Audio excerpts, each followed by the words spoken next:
aku tak pernah pergi rumah panjang. Sangat rugi lah tahun tu. Sebab ada member aku, dia Chinese. Dia pergi rumah member dia, Iban tak salah aku. Tapi aku tak pasti location kat mana. Tapi dia cakap rumah panjang tu berdekatan dengan sungai.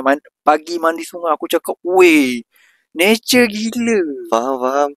Cuma sekarang ni aku rasa rumah panjang kebanyakannya modern. dah rumah teres lah. Rumah teres so, masa tu aku cakap, asal aku tak ada peluang.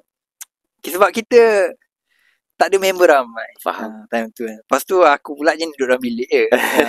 Silap aku lah. Tapi kalau dapat peluang tu dapat datang lagi of course. Boleh je aku boleh bawa. Salah nanti kita buat satu tour kat situ lah. Nanti kita boleh episod apa travel log ke apa benda. Betul lah. Travel log ke. Orang Senanja kena pergi. Sarawak kena pergi.